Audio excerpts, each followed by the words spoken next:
మీ అందరికీ నా వందనాలు. కీర్తన గ్రంథము 34వ అధ్యాయము 21వ వచనం చదువుకుందాం. నీతిమంతుని ద్వేషించువారు అపరాధులుగా ఎంచబడిదురు. దేవుడు ఎక్కడ ఏమంటున్నట్టు నీతిమంతులను, ఈ లోకంలో పరిశుద్ధంగా బ్రతికే వారిని, దేవునికి ఇష్టమైన బిడ్డగా బ్రతికే వారిని మనం ద్వేషించకూడదు అంటున్న దేవుడు. ఇతరులు మనం అనేక విధాలుగా హింస పెట్టకపోయినా కానీ మనం ఇతరులని బహుభయంకరంగా అనేక విధాలుగా హింస పెట్టే వారంగా ఉంటాం. వారిని అనేక విధాలుగా ఏ మాట పడితే ఆ మాట అనే వారంగా ఉంటాం. ఇతరులని చంపే వారంగా ఉంటాం. దేవుడు అంటాడు అలా ప్రవర్తించే వారంగా ఉంటే వారిని నరహంతకులు అంటాడు దేవుడు. అలా ప్రవర్తించే వారంగా ఉంటే మనల్ని పాపాత్ములు అంటాడు దేవుడు. అందుకే దేవుడు అంటాడు. కీర్తన గ్రంథము 34వ అధ్యాయము 21వ వచనం చదువుకుందాం.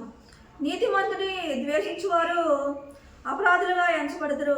దేవుడు ఇక్కడ ఏమంటాడు, పరిశుద్ధంగా బ్రతికే వారిని ద్వేషించే వారంగా ఉంటే మనం పాపాత్మలంగా బ్రతికే వారంగా ఉంటున్నాము అని అర్థము అంటాడు దేవుడు. మనము నరహంతకులము అంటాడు దేవుడు. మనము పాపాత్ములమే అంటాడు దేవుడు. అలాంటి మనసు మనకు ఉన్నట్లయితే ఆ మనసు మంచిది కాదు అంటాడు దేవుడు. సామెతల గ్రంథము 29వ అధ్యాయము 10వ వచనం చదువుకుందాం.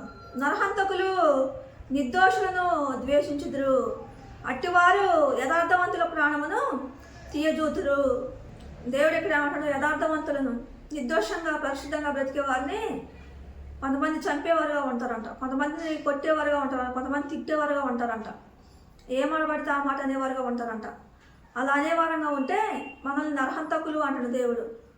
మనల్ని పాపాత్ములు అంటాడు దేవుడు. ఇతరులు మనల్ని తిట్టకపోయినా కానీ, ఇతరులు మనల్ని కొట్టకపోయినా కానీ, ఇతరులు మనల్ని హింస పెట్టకపోయినా కానీ, ఇతరులు మనల్ని అనేక విధాలుగా మనల్ని మాట చేత దుఃఖ పెట్టకపోయినా కానీ, కష్టపెట్టకపోయినా కానీ, గాయపెట్టకపోయినా కానీ, ఇతరులు మనల్ని అనేక విధాలుగా హింస పెట్టకపోయినా కానీ, మనము ఇతరుల మీద కక్షలు తీర్చుకునే వారంగా ఉంటే, పగలు తీర్చుకునే వారంగా ఉంటే, ద్వేషాలు పెట్టుకునే వారంగా ఉంటే, వారిని కొట్టే వారంగా ఉంటే, వారిని తిట్టే వారంగా ఉంటే, వారిని అనేక విధాలుగా హింస పెట్టే వారంగా ఉంటే దేవుడు మనల్ని అంటాడు నరహంతకులు అంటాడు దేవుడు.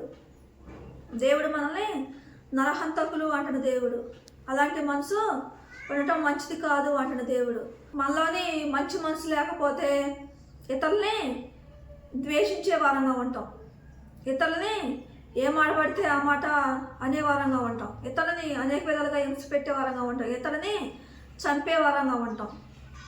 దేవుడు అంటున్నా మనసు మంచిది కాదు అంటున్న దేవుడు. ఎవరో మనకి హాని చేయకపోయినా కానీ మనం ఇతరులకి హాని చేసే వారంగా ఉంటే వారిని అంటున్న దేవుడు నరహంతకులు అంటున్న దేవుడు. నిర్దోషులను మనం ద్వేషించే వారంగా ఉంటే దేవుడు ఊరుకోడంట.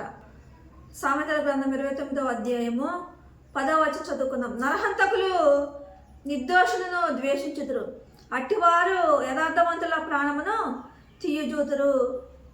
ఇతరులు మనకి హాని చేయకపోయినా కానీ, ఇతరులు మనకు కీడు చేయకపోయినా కానీ, ఇతరుల మీద కక్షలు తీర్చుకునే వారంగా ఉంటే, పగలు తీర్చుకునే వారంగా ఉంటే, ఇతరులని హింస పెట్టే వారంగా, దుఃఖ పెట్టే వారంగా, కష్టపెట్టే వారంగా, గాయపెట్టే వారంగా ఉంటే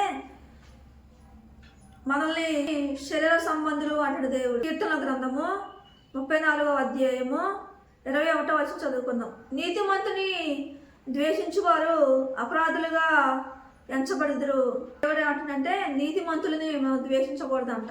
ఇతరులు మనల్ని ద్వేషించకపోయినా కానీ, ఇతరులు మనల్ని కొట్టకపోయినా కానీ, ఇతరులు మనం తిట్టకపోయినా కానీ, ఇతరులు మనల్ని మాట చేత హింస పెట్టకపోయినా కానీ, ఇతరులు మనల్ని మాట చేత దుఃఖ పెట్టకపోయినా కానీ, ఇతరులు మన మీద కక్షలు తీర్చుకోకపోయినా కానీ, ఇతరులు మన మీద పగలు తీర్చుకోకపోయినా కానీ, ఇతరులు మన మీద కోపాలు పెట్టుకోకపోయినా కానీ, మనము వారి మీద కక్షలు తీర్చుకునే వారంగా ఉంటే, పగలు తీర్చుకునే వారంగా ఉంటే, ఇతరులని చంపే వారంగా ఉంటే, ఇతరులని అనేక విధాలుగా హింస పెట్టే వారంగా ఉంటే దేవుడు అంటాడు ఆ మనసు మంచిది కాదు అంటాడు దేవుడు. మంచి మనసు కలిగి మనం ప్రవర్తించే వారంగా ఉండాలి అని చెప్తున్నాడు దేవుడు.